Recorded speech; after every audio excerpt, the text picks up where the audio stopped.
To my educational channel విద్యా ఉద్యోగ సమాచారానికి స్వాగతం. డైలీ జీకే క్విజ్ క్వశ్చన్స్లో ఇవాళ 321 వీడియో. ఈరోజు ఇండియన్ హిస్టరీ, తెలంగాణ హిస్టరీ నుంచి ముఖ్యమైన క్వశ్చన్స్ డిస్కస్ చేయబోతున్నాం. మరి ఇలాంటి latest information, GK, current affairs ప్రతిదీ కూడా ఈ ఛానల్లో ఈ వీడియోస్ రూపంలో చిన్న వీడియోస్ రూపంలో అప్లోడ్ చేయడం జరుగుతుంది. ఇప్పటికే 3000కు పైగా ప్రశ్నలు అయితే మన ఛానల్లో అప్లోడ్ అయి ఉన్నాయి. మరి తప్పకుండా ఛానల్ని సబ్స్క్రైబ్ చేయండి, వీడియోను లైక్ చేయండి. ఇక ఈరోజు మనకి క్వశ్చన్ నెంబర్ 1, ఆచార్య నాగార్జునుడు రచించిన ఏ గ్రంథాన్ని మహాయాన బౌద్ధానికి కరదీపికగా భావిస్తారు? వెరీ ఇంపార్టెంట్ క్వశ్చన్ అండి ఇది. ఆల్రెడీ ఇది ప్రీవియస్ క్వశ్చన్. నేను ప్రీవియస్ క్వశ్చన్ అంటున్నా అంటే అది ప్రీవియస్లో ఇచ్చిన క్వశ్చన్ అని మీరు అర్థం చేసుకోవాలి. ఆచార్య నాగార్జునుడు మనకు శాతవాహనుల కాలంలో, యజ్ఞశ్రీ శాతకర్ణి కాలంలో ఉన్నట్టు మనం గమనించాలి. ఆచార్య నాగార్జునుడు రాసిన గ్రంథాలు చాలా ఉన్నాయి. ప్రజ్ఞాపారమిత కానివ్వండి, సుహృల్లేఖ కానివ్వండి, శూన్యవాదం, ఇలాంటి రచనలు చాలా ఉన్నాయి. సో ఇందులో మహాయాన బౌద్ధానికి ఏది ఒక గైడ్ లాగా భావిస్తారు, ఒక టెక్స్ట్ లాగా భావిస్తారు అనేది ప్రశ్న. ఎందుకంటే ఆచార్య నాగార్జునుడు మహాయాన బౌద్ధానికి సంబంధించిన ఒక గొప్ప తత్వవేత్త మనకు భారతదేశంలో. దీనికి రైట్ ఆన్సర్ వచ్చేసి మీరు ఊహించండి. రైట్ ఆన్సర్ ప్రజ్ఞా పారమిత అండి. ఇది మహాయాన బౌద్ధానికి ఒక టెక్స్ట్గా లేదా ఒక కరదీపికగా భావిస్తున్నారు దీనిని. క్వశ్చన్ నెంబర్ 2, తొలి శాతవాహన రాజు శ్రీముఖుడు మొట్టమొదట అవలంబించిన మతం ఏది?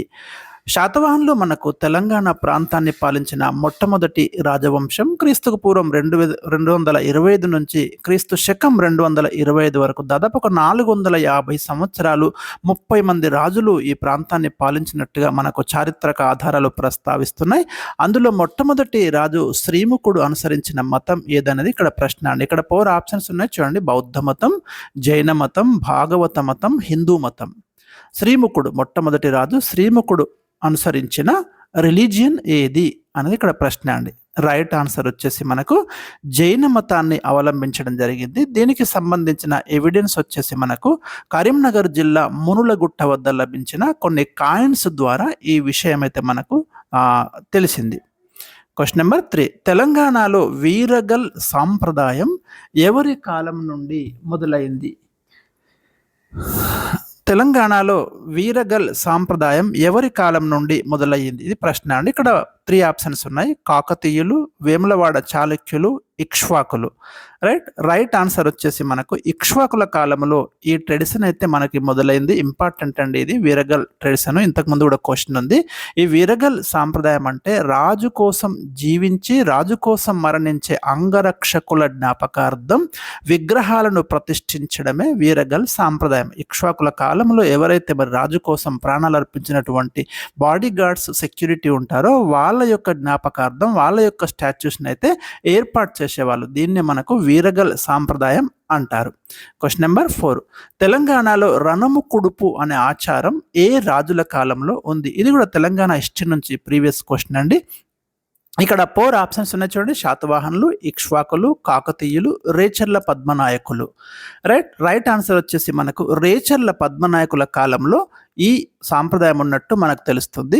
అంటే రణము కుడుపు అంటే ఎప్పుడైతే మీకు యుద్ధాలు జరిగినప్పుడు ఆ శత్రువుల యొక్క రక్త మాంసాలతో బియ్యం కలిపి వండిన ఆహారాన్ని రణదేవతలకు అర్పించడాన్ని రణము కుడుపు ఆచారం అంటారు. ఇది మనకు రేచర్ల పద్మనాయకుల కాలంలో కనిపిస్తుంది. క్వశ్చన్ నెంబర్ 5, గోల్కొండ సుల్తాన్లు ఎన్ని పండుగలను జాతీయ పర్వదినాలుగా ప్రకటించారు? మరి 16వ శతాబ్దం నుంచి 18వ శతాబ్దం వరకు, 1687 వరకు, 17వ శతాబ్దం వరకు గోల్కొండ సుల్తాన్లు అయితే పరిపాలించడం జరిగింది. వాళ్ళు ఎన్ని పండుగలను జాతీయ పర్వదినాలుగా ప్రకటించారు? Option 1 14, option 2 21, option 3 8, option 4 5. Right answer expect చేయండి. రైట్ ఆన్సర్ వచ్చేసి 14 పండుగలను వారు జాతీయ పండుగలుగా ప్రకటించారు.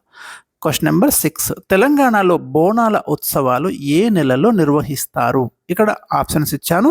3 ఆప్షన్స్ ఉన్నాయి చూడండి. భాద్రపదం, ఆషాఢ మాసం, శ్రావణ మాసం.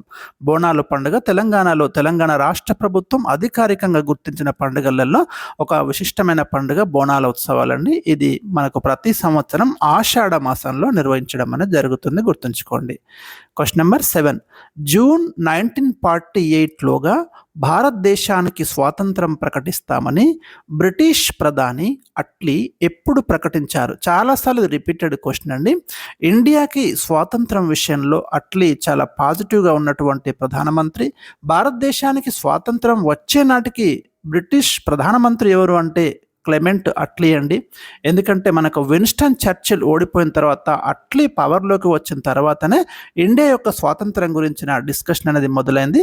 కాబట్టి ఒక ప్రకటన చేయడం జరిగింది. అట్లీ జూన్ 1948లోగా ఇండియాకి స్వాతంత్రం ఇస్తామని ఏ తేదీన ప్రకటించాడు? డైరెక్ట్ ఆన్సర్ ఇచ్చాను. 1947 ఫిబ్రవరి 28న ఈ ప్రకటన చేయడం జరిగింది. కానీ అనుకున్న దానికంటే ముందే 1947 ఆగస్టులోనే బ్రిటిష్ గవర్నమెంట్ మరి ఇండిపెండెంట్ అయితే డిక్లేర్ చేయడం అనేది జరిగింది. Question number 8.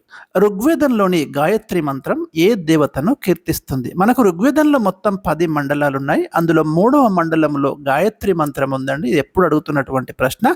ఈ గాయత్రి మంత్రం ఏ దేవతను కీర్తిస్తుంది? ఇక్కడ 4 ఆప్షన్స్ ఇచ్చాను. Ushas, Aditi, Parvati, Savitri. Right answer get చేయండి. రైట్ ఆన్సర్ వచ్చేసి సావిత్రి రైట్ ఆన్సర్ అండి. Very important question. Question number 9. జైన మతంలో త్రిరత్నాలు అని వేటిని పేర్కొంటారు?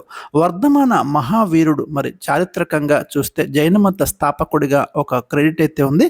సో జైన మతంలో త్రిరత్నాలని సరైన విశ్వాసం, మహావీరుడి బోధనల పట్ల సరి అయిన జ్ఞానం, వాటిని అర్థం చేసుకోవడం, సరి అయిన ప్రవర్తన అనేవి మనకి జైన మతంలో త్రిరత్నాలుగా ప్రసిద్ధి చెందిన ఈ 3 కూడా గుర్తుంచుకోండి. Very very important. Question number 10. బుద్ధుడి యొక్క పూర్వ జీవితం గురించి చెప్పే కథలను ఏమంటారు? బుద్ధుడికి అనేక జన్మలు ఉన్నాయి. అతడి యొక్క పూర్వ జన్మల వృత్తాంతాలను చెప్పే కథలను ఒక ప్రత్యేకమైన పేరుతో పేర్కొంటున్నారు. ఇక్కడ 4 ఆప్షన్స్ ఇచ్చాను. అభిధమ్మ కథలు, జాతక కథలు, త్రిపిటకాలు, పైవన్నీ. రైట్ ఆన్సర్ వచ్చేసి జాతక కథలు రైట్ ఆన్సర్ అండి. బుద్ధుడి యొక్క పూర్వజన్మ వృత్తాంతాలను తెలిపే కథలను జాతక కథలు అంటారు. అభిధమ్మ కథలు లేవు. అభిధమ్మ పీఠక ఉంది. ఎందుకంటే బౌద్ధ మత సాహిత్యంలో త్రిపీఠకాలు చాలా ముఖ్యమైనవి. ఇవి పాలి భాషలో రాయబడ్డాయి. మనకు వినయ పీఠక, సుత్త పీఠక, అభిధమ్మ పీఠక అని 3 ఉన్నాయి. అవి ఇంపార్టెంట్. జాతక కథలేమో బుద్ధుడి యొక్క పూర్వజన్మ వృత్తాంతాలను తెలియజేటటువంటి స్టోరీస్ అవి. సో ఇవి నేను ఈరోజు మీకు ఇచ్చినటువంటి ముఖ్యమైన టాప్ 10 ఇంపార్టెంట్ క్వశ్చన్స్. మరి నెక్స్ట్ వీడియోలో మరికొన్ని క్వశ్చన్స్ అయితే అందించడం జరుగుతుంది. ప్రతిరోజు తప్పకుండా వీడియోస్ని అయితే ఫాలో కండి. మీకు మ్యాక్సిమం క్వశ్చన్స్ అయితే కవర్ అయ్యే విధంగా ఉంటాయి. కాంపిటేటివ్ ఎగ్జామ్స్లో అడిగినటువంటి ప్రశ్నలు, expected questions, concept based questions మీకు అడగడం అనేది జరుగుతుంది. Thank you for watching.